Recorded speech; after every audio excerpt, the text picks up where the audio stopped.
ఆయన ఎన్నో వీల్స్ రాస్తే చనిపోయే ముందు 1 ఇయర్ ముందు రాసినటువంటి వీలునామాలో ఆయన ఏం రాశాడంటే, ఎవరైతే ఈ కొన్ని సబ్జెక్ట్స్ మెన్షన్ చేశాడు ఆయన, అంటే అటు ఫిజిక్స్ కానీ, కెమిస్ట్రీ కానీ, సైకాలజీ ఆర్ మెడిసిన్ సంబంధించి కానీ, లేకపోతే పీస్ సంబంధించి కానీ, లిటరేచర్ సంబంధించి కానీ ఏవైతే ఉంటాయో వీటిల్లో ఎవరైతే అత్యుత్తమంగా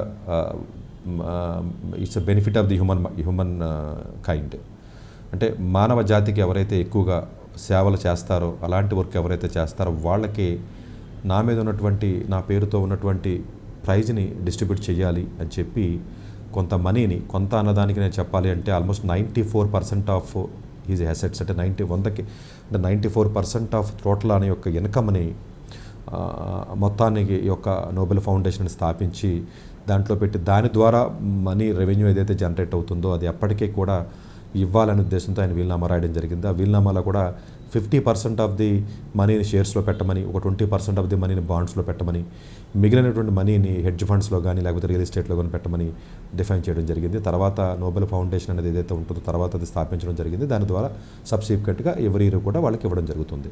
ఆల్మోస్ట్ 1895లో మనకి చూసుకున్నట్లయితే 1895లో అది మనకి చూసి స్థాపించి మొత్తం అంతా దాన్ని సెట్ చేసిన తర్వాత 1909లో ఫస్ట్ ఇవ్వడం జరిగిందండి. ఇప్పటి వరకు ఆల్మోస్ట్ మీకు 989 పీపుల్కి, 930 మంది మెన్స్కి, అలాగే 59 ఉమెన్స్కి, 30 ఆర్గనైజేషన్స్ వరకు కూడా వాళ్ళకి నోబెల్ ప్రైజెస్ సంబంధించి ఇవ్వడం జరిగింది. ఒక ప్రైజ్ అంటే ఒక వ్యక్తికే ఇవ్వాలని లేదండి, మేబీ ఒకే ప్రైజ్ 2-3 కూడా షేర్ చేయడం జరుగుతుంది.